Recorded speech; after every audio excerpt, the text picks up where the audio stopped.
So, good morning. My name is Nathan from Siapasing POS. So, ganito yung ating bagong-bagong POS.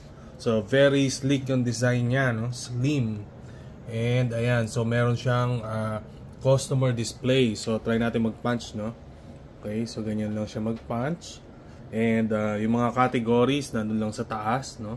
So, for example, binalot, silog, okay, so a la carte, beverages, okay, try natin mag-punch.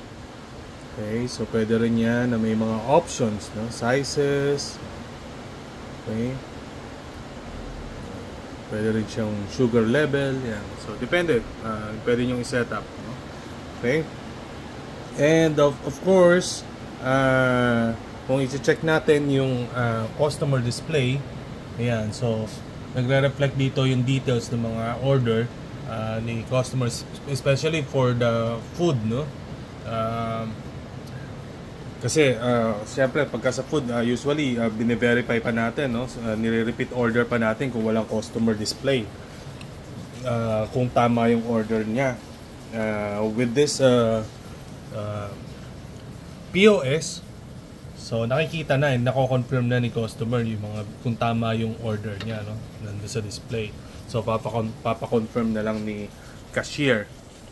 Okay? At the same time, andyan din yung mga images na yan, yung nag-i-scroll, no?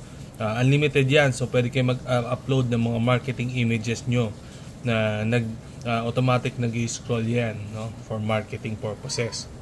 Okay? So for example, try natin check out. Ayan. So may mga suggested amount dito na binigay ni customer. So pwede nyo pindutin, pwede rin namang i-type, no? For example, yan, pwede nyo i-type yan ng exact amount. So 500. Yan. Pwede siyang ganyan. Okay, pwede ring pindutin lang para mabilis. So for example, pindutin lang natin 500. Then click natin, for example, cash, no? So at this time, magbubukas yung kaha. Mag-o-open yung magbubukas yung kaha, and then magpiprint yung receipt.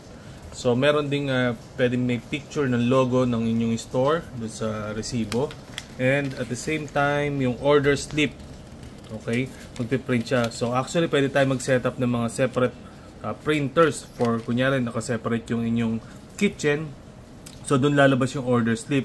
So pwede rin naman kung naka-separate pa yung inyong bar, so meron kayong bar na separate yung nagpe-prepare ng drinks, so pwede rin doon lalabas yung ano. So pwedeng multiple printers siya, no? At the same time, magdi-display yung change, no? Para hindi magkamali si cashier. Okay? At the same time, for example, meron pa tayong another feature dito, no? Papakita natin yung integrated QRPH, no? So no bank application yan.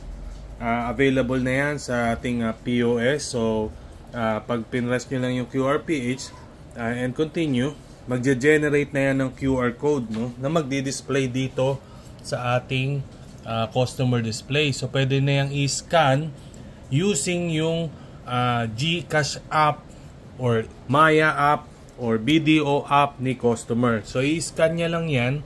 So the moment na i-scan niya yan, mag-continue na at magko-complete na yung transaction. So once paid, no? So para maiwasan natin yung mga scam dyan sa GCash na yan, no, na sinesend lang yung picture ng transaction nila na lumang picture na pala yung confirmation na yun, no? So by this time walang fraud.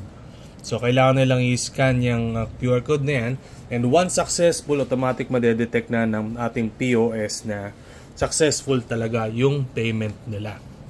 Okay, so that's all for now, guys, and my personal number is 0998-886-4031. You may call me, you know, if you have any other questions.